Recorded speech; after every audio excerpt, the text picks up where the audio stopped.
Hi, everybody. So we had some difficulty coordinating times where everybody could meet up. So we're going to do a video for you today just to kind of touch on some things that I've noticed, questions that, we've been getting about how to track and like what things you should be doing. So I kind of wanted to, well, we kind of wanted to go over, as far as tracking your calories and macros and meal plan, like how it should be going. If you have any questions or anything, you can always like put in the comments or message one of us. But I think some of the confusion was, over messenger and text and things like that. Maybe some things aren't coming across very clearly. So you should be following one thing, either the meal plan that Jake gave you, a macro goal that I gave you, or a calorie goal that I gave you. So basically you don't want to be flipping around back and forth between the three. So if you got the meal plan kind of as a guide, but I gave you a macro goal to follow, you should be following a macro goal. If you got the meal plan and your plan was to just follow the meal plan and that's it, that's what you should be doing. And if you wanted to follow the calorie goal and not worry about the other two so much, then that's what you should be doing. So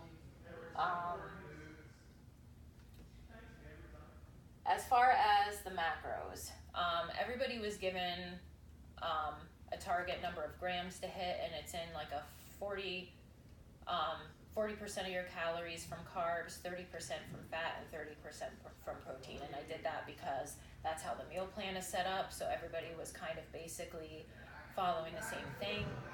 Obviously, it's hard to hit that perfectly, so I know on the Facebook page, I said if you can keep it within like 5% of those numbers, then, you can track that as, a successful day. So like if you hit 42, 28, 30, like that's okay. But if you're like more than a 5% range, like if it's like 47 or 50%, like I wouldn't count that.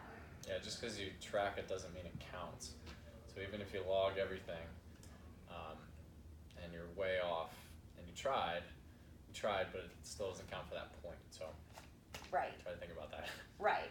And that's just because like if somebody's following the meal plan as part of the challenge, they're not going to be able to count a successful day if they didn't follow the things on the meal plan. So it's basically about fairness and also kind of sticking to the goal and being honest about what you're tracking.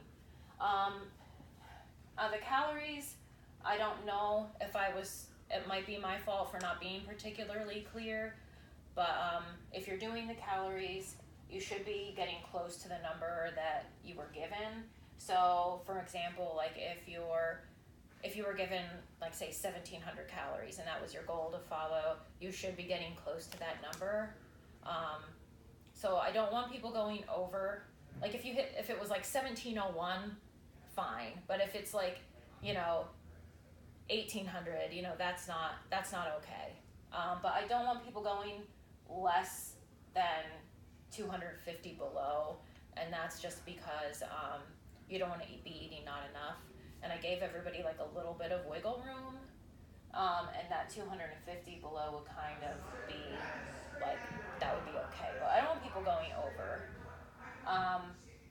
The other thing too is if you're finding it hard to hit the number that I gave you because everybody got like a little bit of wiggle room, just message me and I'll be more than happy to change that. I've done that for somebody already who was having some trouble, because I don't want people getting like, we don't want people being like anxious about this or getting anxiety about, doing things correctly either. So that's as far as the calorie goals.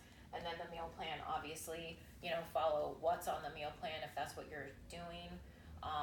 People have messaged me saying that they were going away, they weren't going to be able to do the meal plan, and they asked about, having macro goals for while they're out of town. That's okay, but when you're back, you should be back to following the meal plan.